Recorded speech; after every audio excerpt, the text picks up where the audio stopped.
Hello viewers, I'm SB and welcome back to Endless Legend. So you may notice, something happened here. I forgot that when you save the game and then reload it, the AI sometimes recalculates what it's thinking about what's going on at the moment.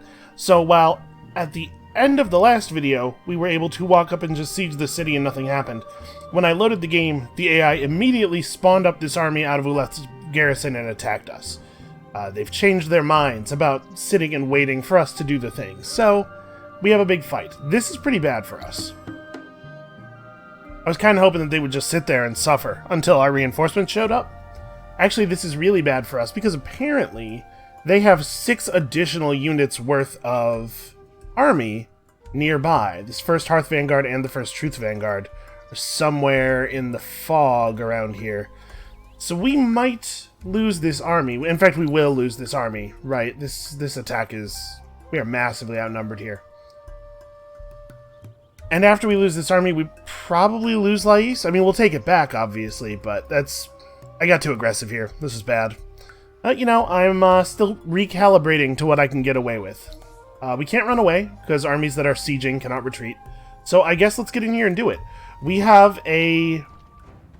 I'm pretty sure we lose this battle. I'm pretty sure we lose this battle by, like, a lot. But we have a responsibility here to do as much damage as we possibly can on our way out, because we have to whittle down this force. If we can do this in such a way that we get to keep Lais, that would be amazing. They would have to be so weakened that they don't feel safe leaving the city, or we, like, probably, honestly, we have to kill everything that isn't militia. And they're in the city, so they're going to be getting all these bonuses. I mean... so the fact that the morale bonuses are percentage-based means that they are less effective for units that have lower base values in the first place. So the Vine Snakes actually will not get nearly as much defense as we saw like Stalwarts getting from it. And they put the Stalwart not in the city, and the Vine Snakes in the city, which is probably good for us. That said, we can also just lure the Vine Snakes out of the city. So they have 2 movement. They will go before most of our units do.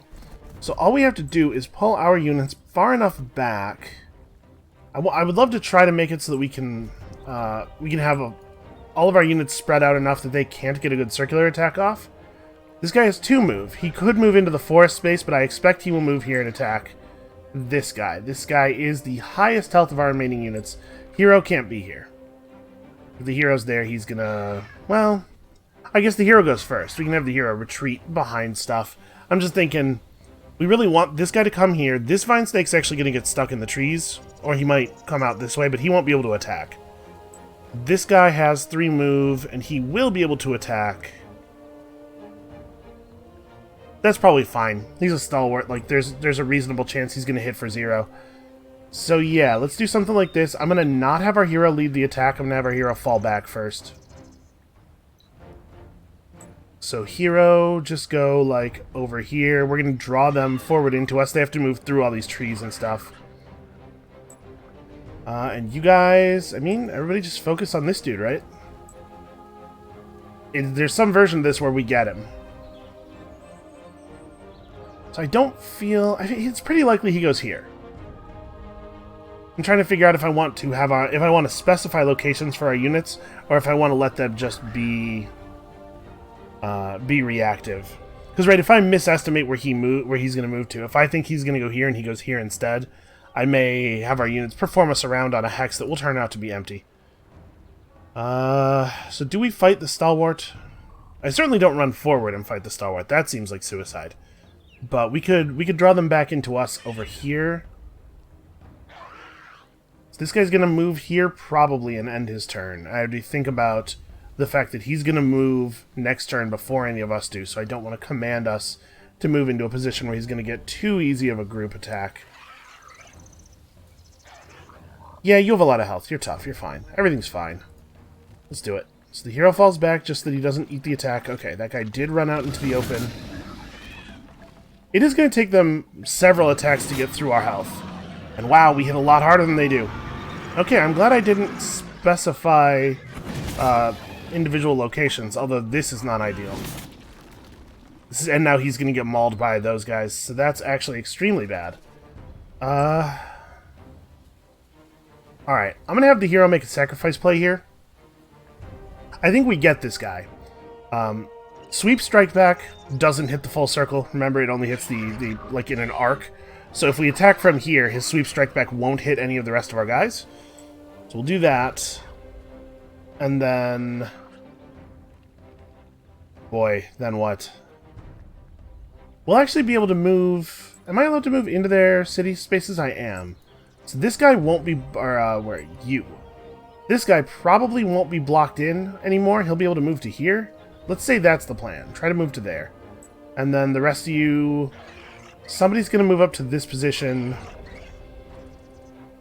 This guy... Yeah, nobody's actually going to get to here. So maybe moving this guy to here just makes him die next turn. I don't really want the guy with 14 health leading the charge. We could try to refocus on you. Because a lot of these guys are going to get stuck, right? How about this? He can hit... Nope. Yeah, because our hero will be dead already. Yeah, so he can plan to hit that guy, who I think will probably just do this. Yeah, he's late enough in the turn order. This space will probably be full already. So yeah, he'll move here. We'll have somebody to catch him. We gotta do some damage. We're definitely gonna lose units here, but hopefully we can still get some stuff done.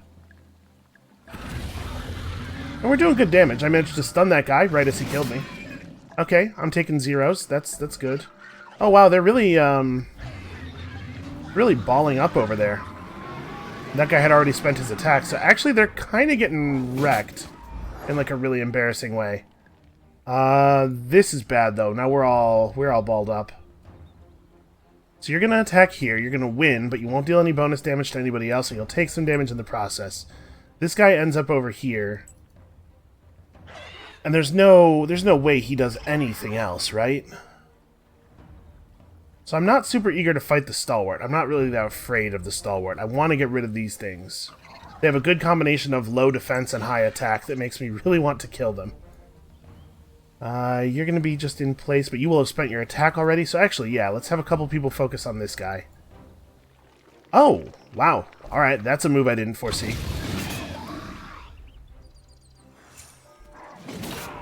That guy caught me sleeping. I'm flabbergasted, frankly, by the thing he chose to do there.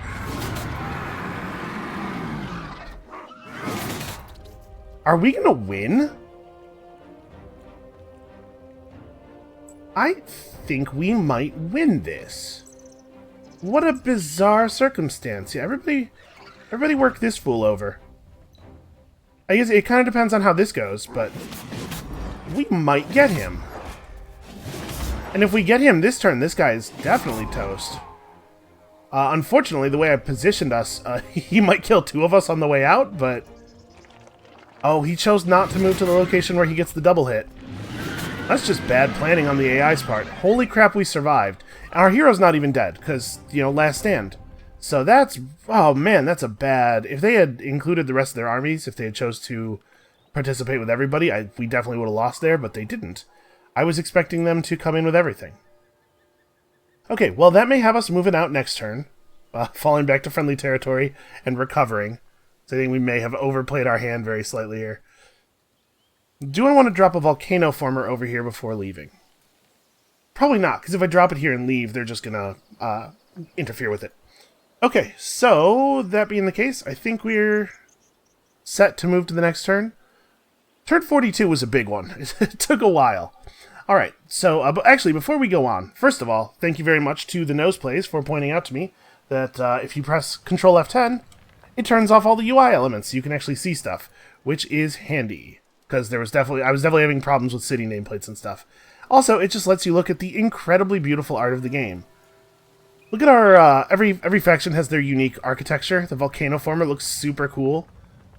I love this thing, like the little thermal buildings distributing heat via piping to all of the structures. That's so cool. This game is so pretty.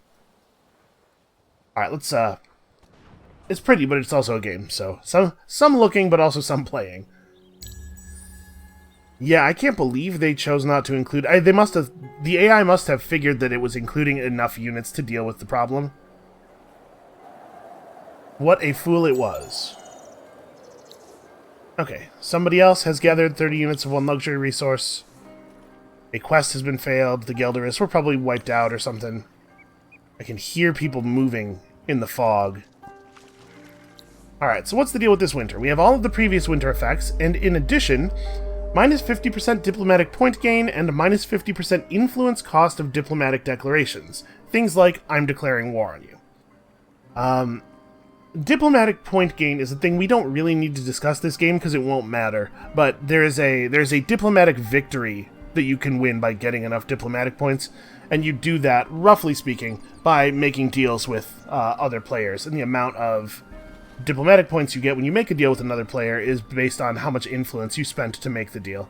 It's, I think, sort of the worst realized victory type. Not to say that it's bad necessarily, but it does have, there's a weird disconnect between, like, what is supposed to be represented and what is actually happening in the mechanics. That's right, I'm concerned about the ludonarrative dissonance.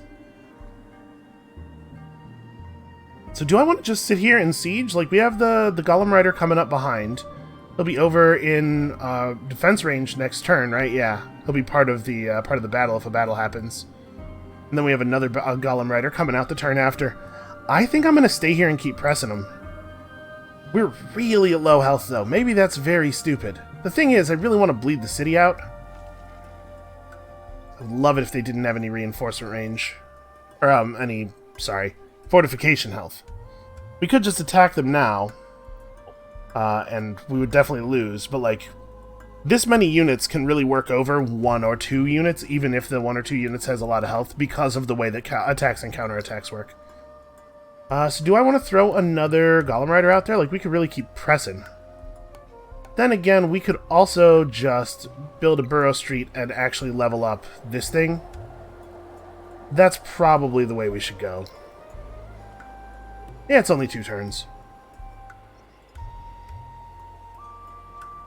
No, I need military. I need my military to, like, actually be up to the task here.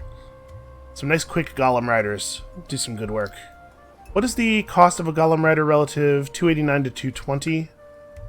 The 2-point speed difference, which probably translates to 1, maybe even 2 extra turns of movement to catch up. That said, the army is full of heavy infantry already. We could use a little bit of variance in our approach. And I don't remember exactly how long it will take Lais to have its garrison. I believe conquered cities take quite a while before the garrison develops. Alright, our hero here has been slowly healing. We're just gonna get him right back to action right this second. I have strong feelings about that guy getting to work. What are we going to build next in this city? Do I want to put up another Golem Rider, or should we... We still got some turns left. Unfortunately, the winter is really disrupting our ability to make population. It may be time to transfer people to food. I like to go real hard on industry in the very early game because those early buildings are so powerful. But it may be time to move a bunch of people off of industry since we're kind of established now. We can build stuff and work food, but I want to really get these troops out first. What's up? Oh, Lais is starving. If I transfer all my population to food here, I can fix that. We'll be very, very slightly positive. Thing is, we don't necessarily have to be positive. We just have to be not so negative that we'll starve. And, like, the seed storage is not even very effective during the winter. It doesn't give the big flat bonus. So this is a little awkward. Well, we should still get it done. The 15% bonus does function at all times. Does moving this guy off of industry, it does add a turn to the production. Okay. Population will stay stable here at least. Losing population really sucks. Alright, I'm gonna make this guy move as quickly as possible. I want him in range of that attack. If something happens, if another army shows up out of the darkness, we need to be ready. And now that we have at least one actual healthy unit over here, I'm feeling a lot more secure, although I can hear... I'm talking over it, so you guys probably can't, but I can hear the sounds of armies moving in the fog. There is actual locational audio for that kind of thing. Somebody just picked up a pearl. Pearl deposits, man.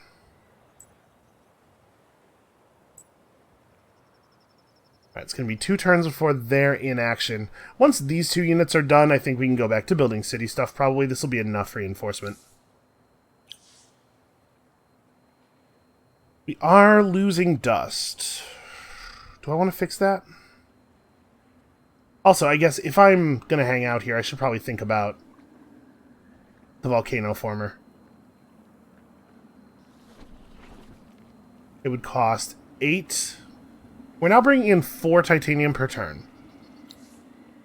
Yeah, give me a volcano former. We'll we'll drop it off next turn. I could drop it off this turn. Where do I want to put it? I guess is the question. Really, ideally, it would go in one of the city tiles, like in the capital tile, so it would actually volcano form 6 tiles that we will be using once we take Ulath. But I'm thinking maybe it's a good idea to put it right here, just in case we have to fight to defend Ulath after we take it, because we are much better fighters when we are on volcanic terrain.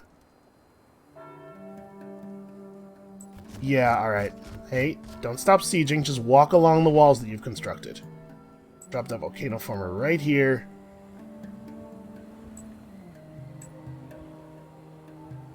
So we still have a fair amount of the attack area here is still in the fog, which makes me a little nervous. This guy may overshoot the army a little bit just to try to get some vision, and then he'll fall back and join up. Okay, everybody just keep building. Dust is a problem.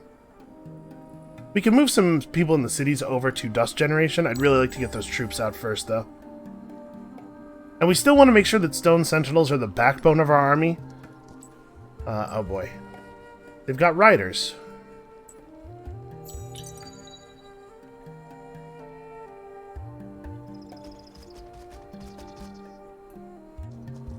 Oh, I was trying to join up. Okay. This battle's actually somewhere else? Oh. A single seeker has attacked us here for some reason. Seems like an odd play to have made, but let's go ahead and see to him. So you can see here, it's winter now, and these are the dark form Alai. A little bit better damage. So we can actually have a tooltip now.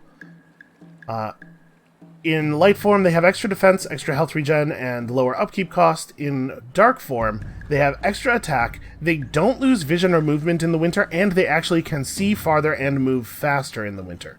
So they do get pretty dangerous. I see no reason for our Golem Rider to be the one who takes the brunt of this attack.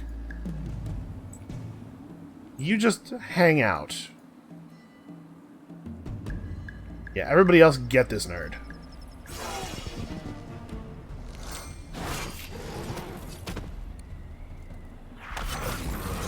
Should be pretty easy for us from here. It's nice to have a unit that's legitimately high initiative. Okay. Easily done. Very strange move there. Obviously the AI still has some things that have to be worked out. Okay, let's do this. So we have... Riders are a little bit more powerful, and they have some dangerous capabilities. I'm not super happy about this. So it's going to be one-on-one at first. And we're definitely not retreating, so let's load in. It's going to be one-on-one at first. He's actually faster than I am. But I can take advantage of that. He's more... The fact that he's faster than I am means he's going to move into combat against us, so we can fight him and then swarm him with other people after his attack's already used up. So, we should look at his capabilities, though, first of all. Okay, Soulburn. Apparently the Soulburn thing is always visible here, even when Soulburn isn't actually active. Because, obviously, it can't be right now. He has... Life Drain. 2 life drained per level from the target when attacking. So he drains a little bit of health from us before the attack damage occurs. Which is worth noting, but obviously as we're still pretty low level, it's not going to be very much. He only has 3 movement. That's not really very impressive for cavalry, but it's... I guess they're cavalry relative to the rest of the Broken Lords. We have 6 movement, so I want to start as far away as possible so we can take advantage of charge. He is going to be able to move in and attack somebody, I guess. So maybe I should present this guy as a target in the hopes of keeping my very low health units alive.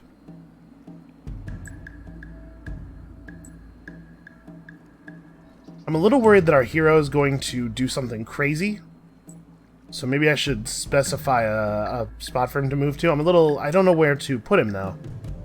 My concern is that this thing's going to die. Like, in this attack, maybe, somehow. It's not impossible.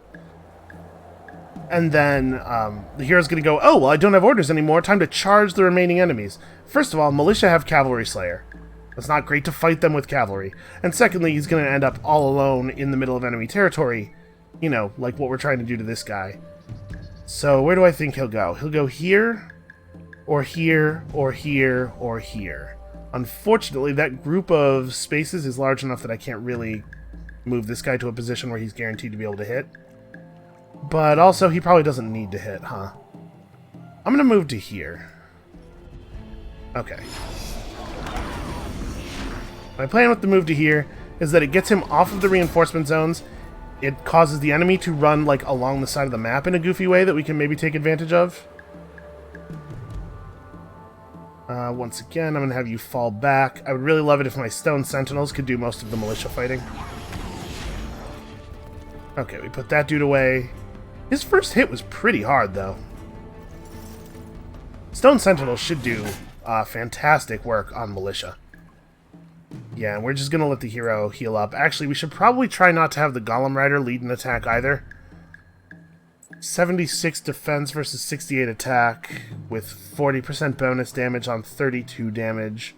Yeah, I think we probably should try to keep the cavalry units out of this. I want these guys to be around and healthy-ish.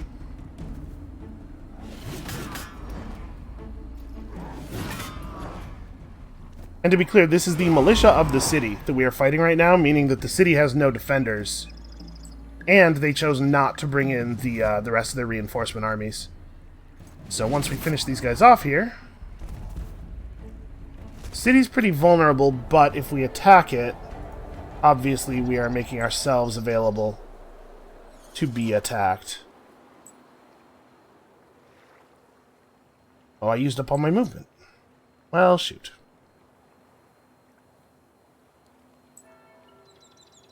Alright, let's merge you guys up.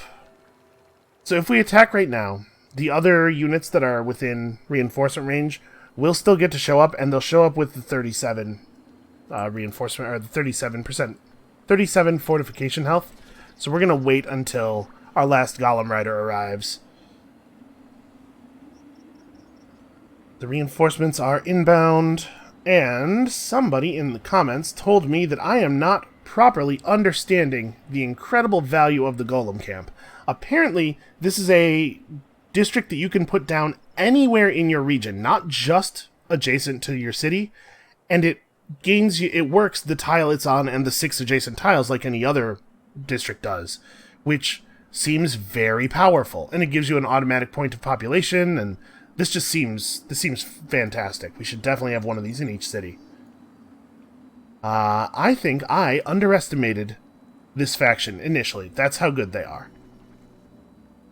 It is a shame that we're not spending any time hunting for pearls this winter. I guess maybe we could run one of these units around to look for stuff, depending on how all this works out.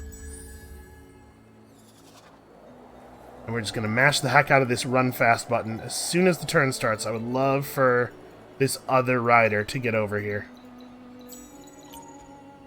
Come on, get in range before anybody attacks or does anything crazy. Okay, we made it.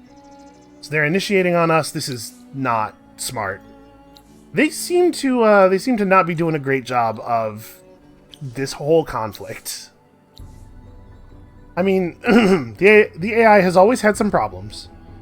We are going to need the plus initiative eventually. It's not super important against the Broken Lords, but it will be important against the Alayi. So let's go ahead and start getting it together. And there's still somewhere a unit of 2 vanguards available to fight us. They could do some real damage. But this thing where they're attacking us with their army all piecemeal like this, like, obviously this is bad. Uh-oh. I would love to have this fight. Okay.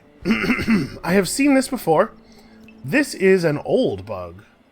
I'm surprised that it still exists. It's not something that happens very frequently, but yeah, you'll notice we can't even load the game. So we will reload the autosave. Every once in a while, when attempting to start a combat, the AI doesn't complete whatever the starting the combat routine is, and so you are stuck permanently in that waiting for opponent state. I'm not sure if this is a widespread bug. I never really looked for Endless Legend bug reports. By the time I really got into the game, I think it was not super popular. Oh god, run! Sneaky AI. This was a tactic. It was using this as a tactic to avoid having to fight our full force. Well,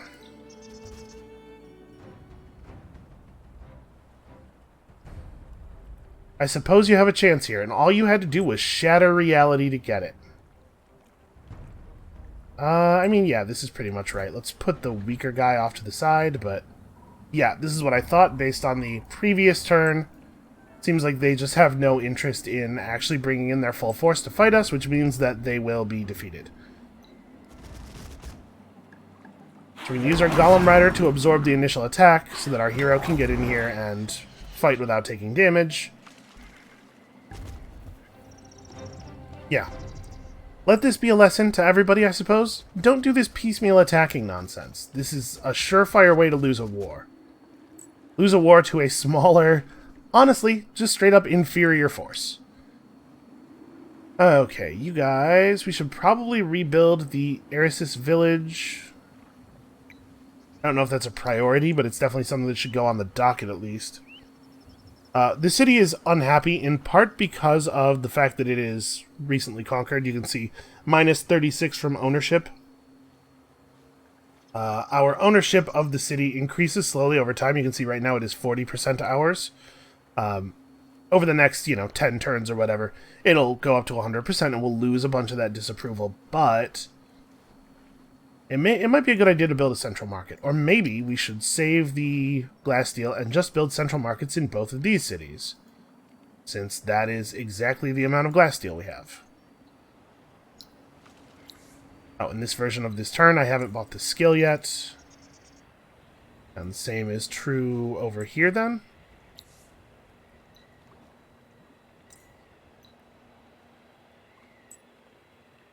Alright, I actually am going to wait until it's actually at 0 fortification. We know that there's another army that will get involved. Actually, if we attack from this position, an army and another city garrison, I would really love it if they had 0 fortification health.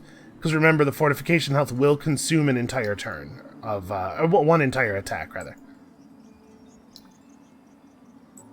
So you should definitely start off in the direction of being a reinforcement. You maybe should go gather pearls? Or maybe, like, intel? Somewhere out there, there are some Alai, and I'd love to know where exactly that is. They have such a vision advantage on us, though, in the winter. Also, they know where all the pearls are. Any pearl that's on a space that the Alai player has explored is visible to the Alai player. So, unfortunately, we're going to have a hard time beating them to any of them.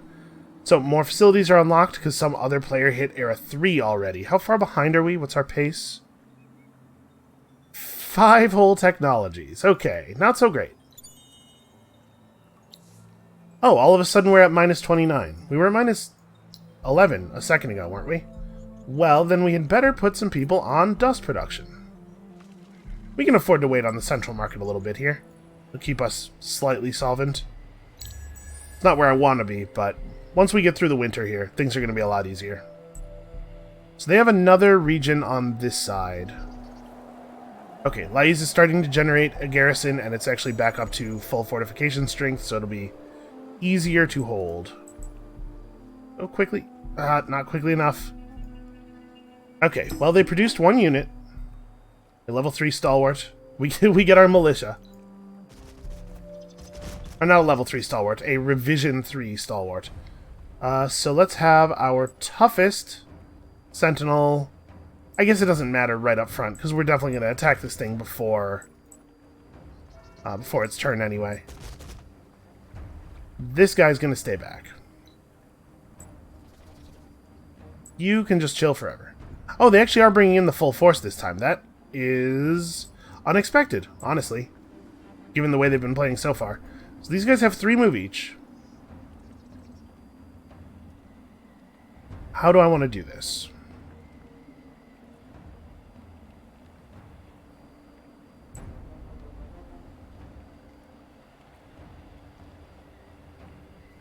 I guess, honestly, like, it's probably not a thing to get super fancy about. Let's just run in there and kill them.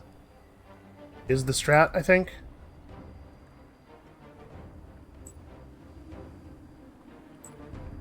I don't really want to move the hero all the way in first, because I want... Now that we have some people who can actually beef for the hero, I want them to do that. Our other units can absorb damage for a little bit, and then we can use the cavalry units to eat the first attack off of these guys, so that we can do this thing with them, where a hero gets to attack but doesn't take any damage.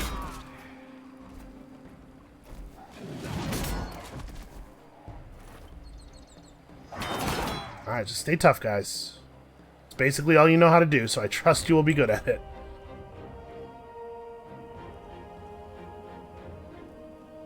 Huh, I am not... Okay, there we go.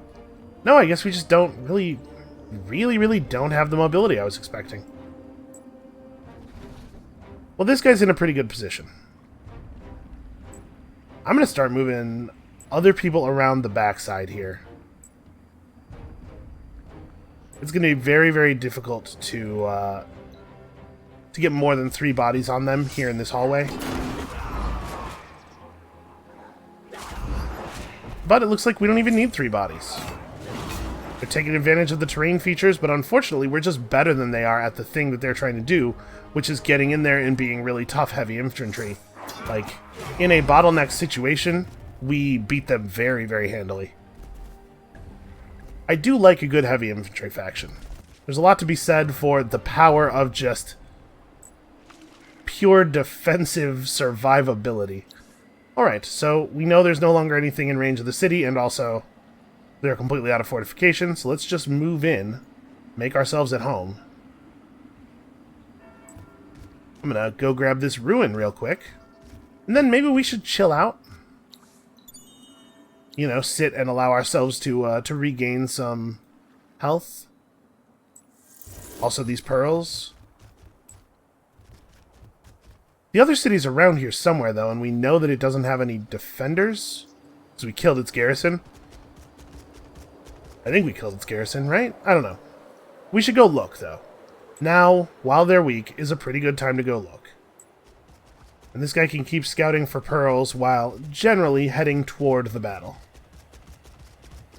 We are hemorrhaging money once again. It's even worse than before.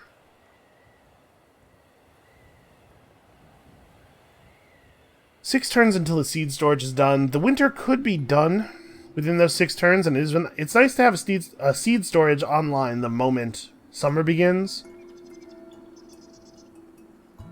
And also, it's going to take us forever to build a central market, so yeah, let's work on that. That's not like a super high priority, but it's all the city can do at the moment. I'm a little worried about how far the military is getting from the front with blue. I wonder if we could get blue to chill out. Nervous. Nervous because they're getting totally owned in this war. We could try to negotiate with them, maybe get something from them. Maybe a little something? They'd give us all 11 of their dust.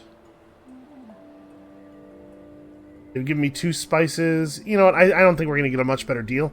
And also you can see each deal component, each line you put into the deal, has an influence cost. I would like to hold some influence. So we'll truce out with them for the moment. Now we're only fighting a one-front war. Which I think bodes very, very ill for the Broken Lords. Now it is worth noting that actually it's still a 2-front war, because this is happening. And maybe we should fall back and fight that instead? Maybe. They would love a truce. They will give me 43 glass steel. Okay. The Alayu have reclosed their borders to us. I'm fine with that. I have no problem with that. Alright, we're going to keep ourselves solvent here through exploration. Where is this city? So it looks like we can see white border on this side. It can't be far, right? We know it's not far, because we had to deal with its garrison at one point. It must be, like, right over here. Well, at least we're getting some pearls. We'll talk about what pearls do in just a minute, as soon as the winter ends, basically. But right now, I want to stay focused a little bit. So we're still pretty far off of having that one more citizen born.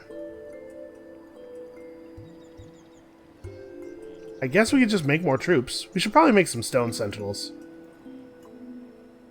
I certainly don't want to make a troop that's going to cost any amount of dust upkeep. And I'm going to refuse this deal. Actually, let's jump in here and counter-propose.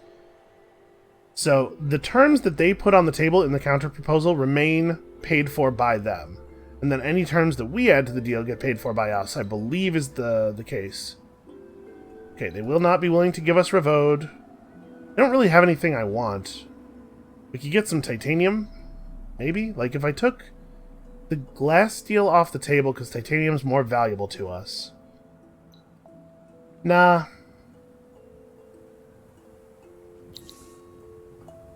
We're just not going to take the deal. We have them on the back foot, right? Presumably. They're acting like we have them on the back foot.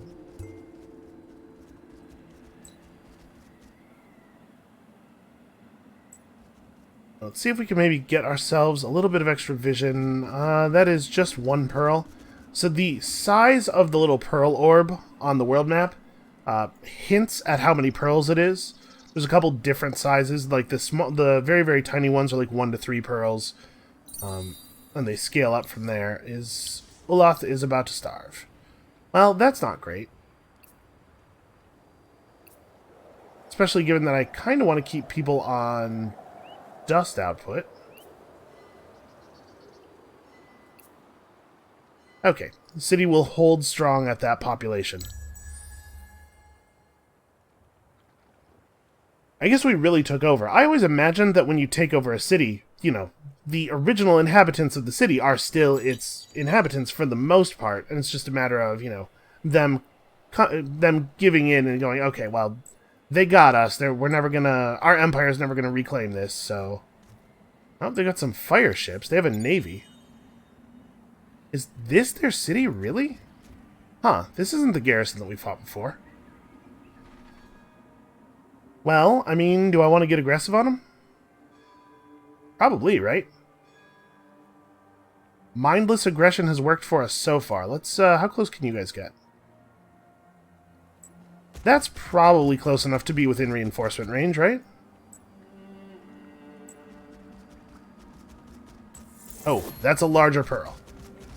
That was, it wasn't really that many more.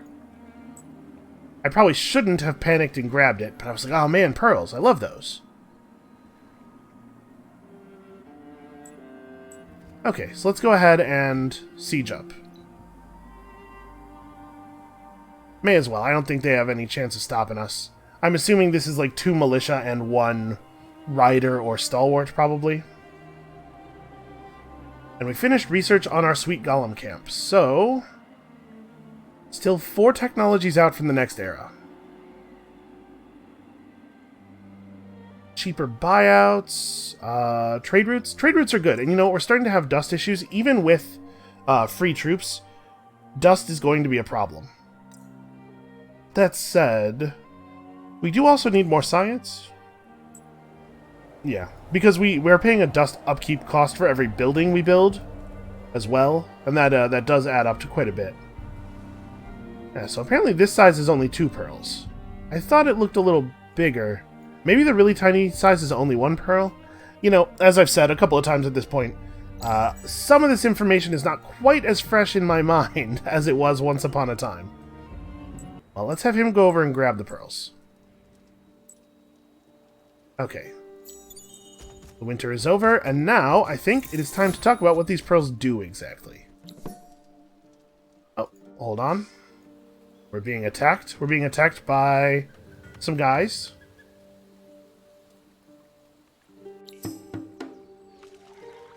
So Ravode has a reasonable garrison.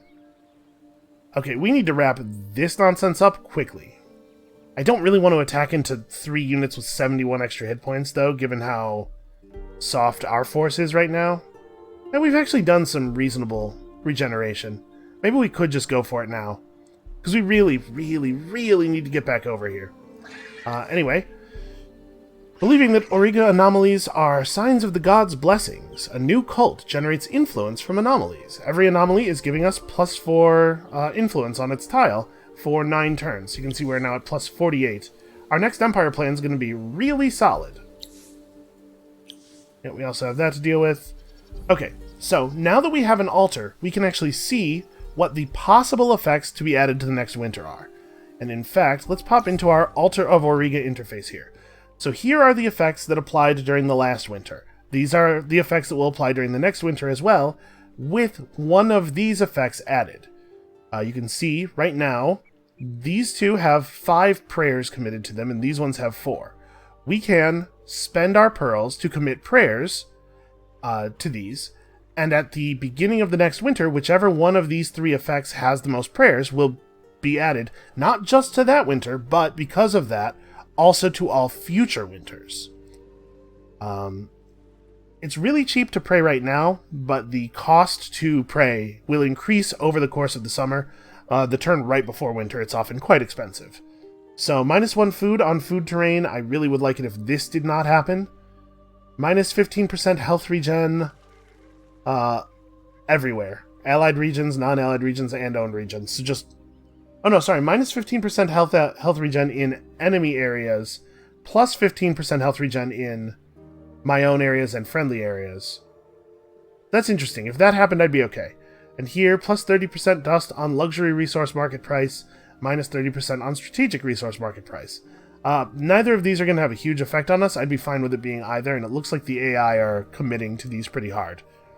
Then there's also this blessings area. These are technologies that you can just buy straight up with pearls.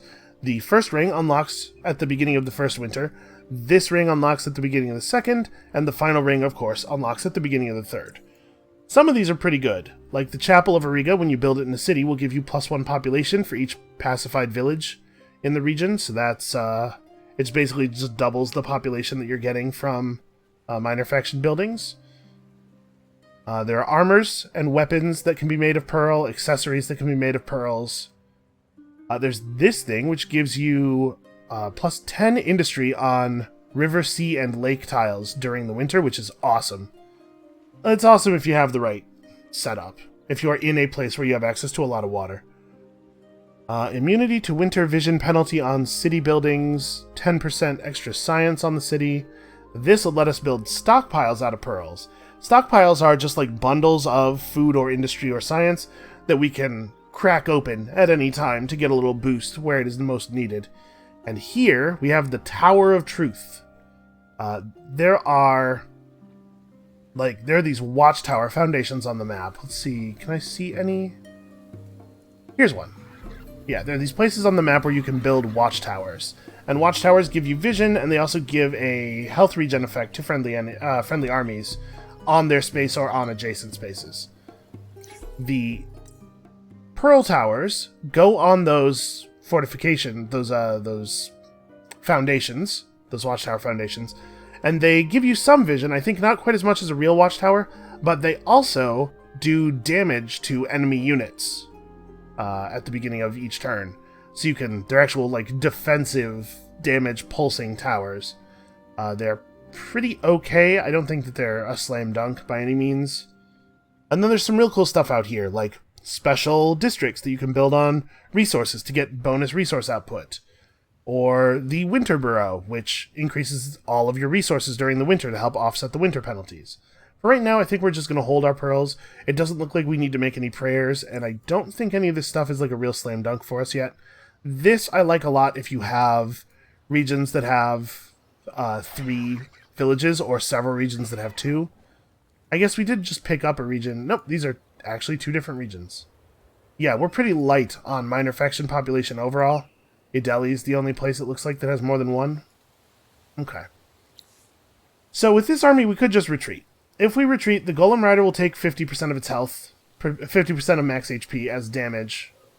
I think that's what I'm going to do. I'm not going to try to fight this with these 2 units.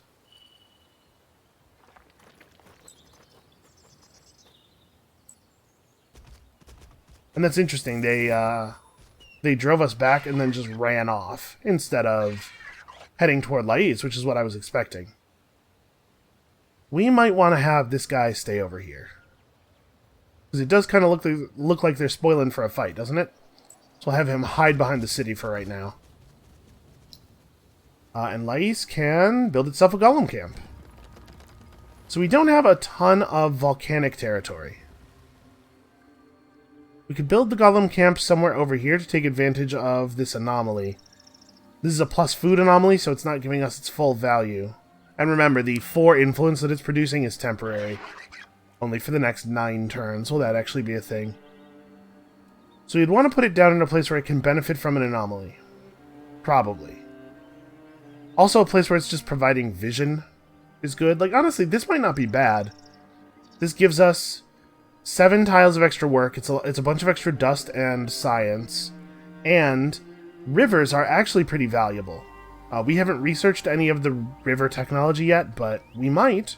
We could. I actually like it over here. It'll be a nice early warning system against green as well. So it looks like it may be the case, we can see white outlines all the way around the outside of this. It may be the case that this and this are red's final territories. And if you're thinking, hey, it seems like this game is maybe going too easy, maybe we should have like set the difficulty up a little higher, I'm sensitive to that. I was not really playing this game with the intent of it being a big challenge, really more just like, let's ease back into things. But it maybe is coming a little too easily. So we could put this down right here. I'm not actually sure if you can build a dock off of these. I'm assuming you can't. And we do intend to run the city up in this direction. Maybe I'd be best off putting it down, like, here? It's a lot of science. This city does have geomic labs. Yeah, I probably want to put it either near this anomaly or this anomaly. So this is 11, 17, 12, 7. This is 8, 15, 28, 4. That's a lot of science. I think it would be a bad idea to turn down this science. Let's just get ourselves a whole bunch of extra districts. And then, honestly, in New Delhi, there's a chance that the best thing to do with it is just to build it near, like, in with our other districts, because I bet it still levels other districts up. There's not really a ton of territory outside of our already settled area in New Delhi that makes sense. Also, I have forgotten what we're doing for our faction quest. Okay, Samhin and Audis, let's pin this, because otherwise I'm not going to remember to do it.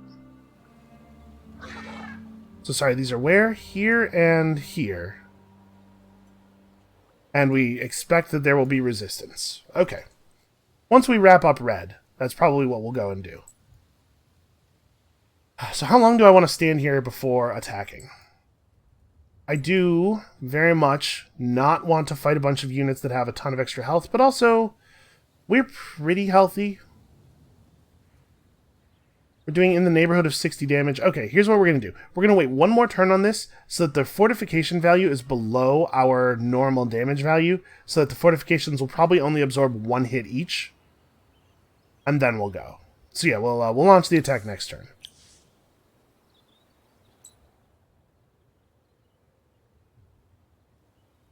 You have a little bit of a look around, I suppose. We've encountered a village out here of Dorgeshi. Hey, is that quest to befriend the Dorgeshi? Okay, it is still active. We can maybe do that. We'll have to see if there's another player in this direction. Or I guess actually it's mostly down to the right. We can see the edge of the eastern edge of this already. So we're saving pearls mostly for the special districts that can be purchased once the third winter has begun. Yeah, man, our regen is substantial. Fomorian ships. The guys at this fortress are producing them. We do want to take that over. Although, the seas are starting to look a little bit unsafe. We may have to... It may be a little while before we're ready to do that. Alright, I think we should be able to do this, though. We have one unit coming in as reinforcements. They did finish another unit in that turn, but a Vine Snake and a Stalwart, like, this isn't that bad. We can do this. And they have their fire ships up there, but obviously those are not going to be contributing very much to the combat. So we want our cavalry guys in a position where they can actually hit the Vine Snake. We'll hit it from here first, so that it uses its attack arc this way and doesn't get any free damage. And that way we can prevent this thing from getting any good circular attacks off. The hero should probably also be on this side then. Because we want the cavalry units to be fighting the Stalwart and the Vine Snake, not the militia, of course. And then you guys, yeah, just gang up and really maul the militia. Okay. Well, hold on. Do I want to just ride over and grab the Stalwart with the hero? The hero goes after the Vine Snake anyway. Yeah. Alright, so let's do this. And this. Some good charges. That'll lock all those units in place. And then you guys... I guess we start with this guy. No, you just attack straight up. You attack from here. You attack from here. And you, I guess, hit the Vine Snake in case it didn't die. It's possible it won't have died. I don't know what you're going to do. Get over here, probably.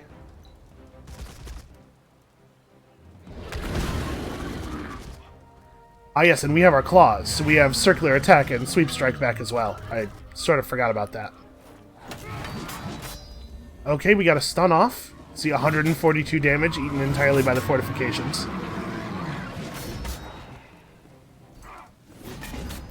Yep, well, it looks like this is going to be pretty straightforward. Somebody may end up taking some damage from the militia here, because it's possible we're going to kill this guy. Okay, just enough health to draw all of our cavalry. Which actually works out just fine for us. Okay, it turns out we probably didn't need to wait. Alright, now as far as we know, there are no other enemies on this side, so let's book it, like, really fast. Let's book it like there's some free pizza involved. I would love it if this city would grow. And this city has a dock. That's excellent. Actually, it's a little risky, too. Whatever, it's fine. Let's just wipe out Red, and we won't have to worry about any weird remnants of Red's navy setting the city up for a fall. If I remember correctly, and I'm going to admit I'm real foggy here, units cannot... Or naval units can't take cities. They can siege cities from the water, but they can't actually take them. Do I actually want to use the Golem Camp as just another district? Or to level up the districts in this area? You know what, let's just build a normal borough streets first. How do I want to do this? I want to build here. Because this needs to get leveled up. And I'm going to run these golems that we built over to Lais, I think? We'll run through this way, so at least we're ready to respond if they show back up in New Delhi. I gotta be honest with you, I'm feeling like this war is actually going pretty alright. I'm gonna disband you into this garrison, because I think units heal faster in the garrison. I think I remember that being a real thing. And let's see if we can't eliminate Red.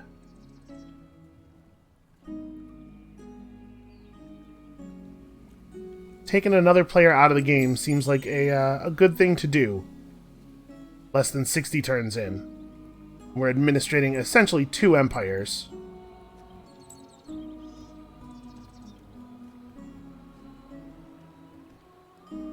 It's an advantage that it will be hard for the other races to beat, I think. And then we're definitely going to have to turn the difficulty back up. Alright, what do I want to do with your golem camp? I definitely want to reach out and grab... Well, do I want to build a central market first? They're both very expensive relative to what this city can handle. We probably would want to refocus on industry at this point. Yeah, that took 6 turns off of this. You can put it down like here. It can work the anomaly and also get a bunch of river spaces. Yeah, I don't think that's bad. We are definitely going to want some river tech now.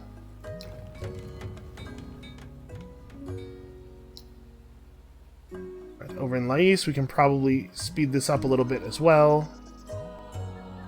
Still kind of unhappy. It's alright, we're going to get there. These stone sentinels are, I guess, just forming the beginnings of a second army. This is probably fine. I don't want to be too aggressive in case they're actually over here. It would be a lot easier to tell if I had any watchtowers.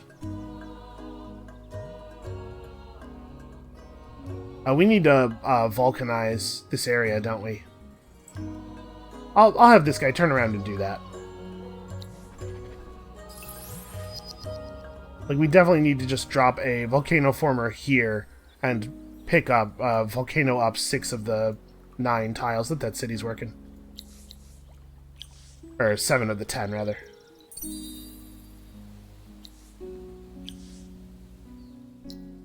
And can't you people feed yourselves?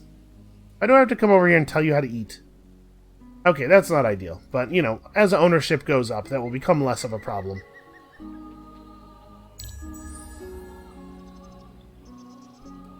I do kind of wish we could discard quests, because I'm not going to do this Mothers in Distress thing. Actually, now that I'm saying that, I'm wondering if maybe I can?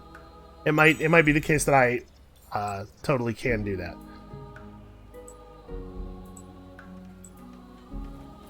Alright, let's see. Oh! Hey guys, how you doing? Okay, well you can back up. I think we're going to drop the volcano former here. We want to be able to get food from the river tiles. River tiles have a bonus food on them. So we want to put it in the place where it's going to hit as much of the water as possible. And then this guy can start back in this direction. He's not actually going to be able to move into reinforcement range. But this is a terrible attack for them. Like, they have the reinforcements from Ravode, but we have the reinforcements from Lais, and also just much more body all around. They do have Vine Snake 3s, which are not really that much better than Vine Snake 2s. A little bit of extra defense, a little bit of extra damage. Yeah. I don't know what's going on there. And there's some chance that they're not even going to involve their reinforcement units, because we've seen that a couple of times already. So let's have you guys stand in such a way that the snakes can't hit 2 of you at the same time. Okay, they are bringing in their actual reinforcements. This is going to be a big battle that's going to determine the fate of their city, and I think it's going to go pretty much our way. So this Vine Snake's moving first. We're going to have our hero attack that one, because we know his attack will be spent before our hero gets to hit him. And then, I mean, it's just good practice to focus up. Let's remove bodies from combat as quickly as possible. Oh, he hit for 30. Our hero nobly sacrificing himself so that the enemy may have better circle attacks. Kind of annoying. Oh, but then they choose not to take advantage.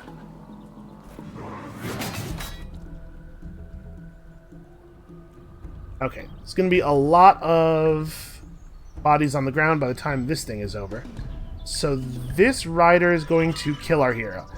This is where that life drain thing really comes into play. This guy is going to drain our hero for exactly 4 health, which is going to kill him before the attack happens. There won't be any damage trade, so we won't get to hit that guy. Man, it sure is lucky for them that they hit my hero to exactly 4. I mean, pretty much just try to fight that. Just try to fight the snakes wherever possible. I'm not really worried about the damage output of stalwarts. He's not going to move, so we're not going to have a shot at him anyway. Yeah, I guess you guys can focus on the near stalwart. Yep. I don't know why it said -3 when it was very obviously 4 damage that they dealt, but so it goes. This game definitely has a numbers reporting issue. I've never been fully clear on what it is, but the combat odds and the damage both sometimes report values that are different than the actual observable values. Unfortunately, it's really hard to get a beat on something like that, especially as someone who has no access to the source code. But hey, Amplitude, if you want me to debug your source code, my consulting rate is very reasonable. Alright, this is pretty much just going to be people get out there and hit other people. Like, we hit way harder than they do, and we have better defenses. What we do not have is control of the combat now that they have all of these cavalry units, because they actually have some initiative. So, it seems like a lot of battles as this faction are going to be like this, where you sort of sit back and absorb a wave of violence. I'm going to have our Golem Rider finish off the Vine Snake as quickly as possible here, so that this guy can come back to combat. You probably want to get in on this rider. Yeah, really get in there and just let him have it. Yeah, like the stalwart is the least dangerous thing that the Broken Lords can put up against us. That's not always the case. Look at that circular attack. It's beautiful. It's a beautiful thing. A lot of factions have a really hard time dealing with early game stalwarts because they're so defensive. They're just really, really beefy, and they can fight forever, and then they have that soul leech thing that makes them heal whenever they are part of getting a kill. They don't even have to actually get the kill. They just have to have attacked something that then dies later that round. Okay, you guys probably want to try not to focus on militia with the cavalry. This is pretty much a sacrifice move.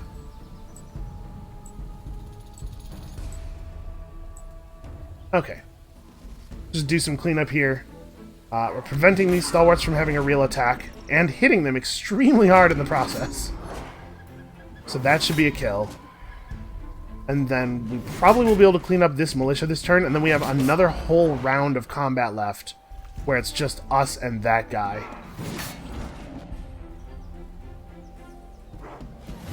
Never mind. We do not, in fact, need that final round of combat. So that was their city garrison. That was a choke. That was, like, really, really bad. We are going to head over and start sieging. I believe that we cannot siege from the outside of the region. We can just attack it, though. Yeah, why would I siege it? It has no defenders. The Empire of Leloriel, the Broken Lord, has been defeated. It lives on only in tales. And those tales are very snarkily worded. We do not have a lot of respect for our enemies here in this empire. Well, we've gained some territory this video, huh? And with that, it probably is just about time for it to come to an end. But here, let's just zoom out and look at our beautiful, beautiful empire. Now, there are some downsides about this empire. The fact that we're long and narrow means that we have a ton of border space. I really prefer to do stuff like that. Like, you really want to get like tight clusters of territory so that your like westernmost border and your easternmost border aren't that far apart. Units can move from one place to the other. Like a unit that's in Alandarin when this border gets attacked could be over there in 2 turns. A unit from this side of our empire will take probably 6 turns or something to get over to the other side. It's very bad for us. Fortunately, we're not totally surrounded by enemies yet. But let's go ahead and commit. No, you know what? We're not going to commit this build. I'm going to think about this, whether I want to use this as, I guess next turn we're going to be able to build a real burrow. So I guess no, we won't use this to level stuff up. We'll wait until we can build this burrow. We'll build it right here. It'll level up the megapole, and then we'll have a city that we can continue to build out up toward the sea in that 2 lines formation and start leveling up more districts. it may be time also in these home cities, these big cities, to start focusing on food, like I said, now that the war's over. But we'll see how the rest of our neighbors feel. Green is a vaulter. Have we met them? Yes, we have. Okay. Careful. We did eliminate their acquaintance. They don't seem to be holding it against us too much, though. Yeah, for all they know, the Broken Lords were jerks. Anyway, that's going to be it for us for today. Thank you all so much for watching. Come back next time, by which I mean sometime on Monday, for more episodes, because I'm having a lot of fun. There's going to be more stuff. And we'll see you then.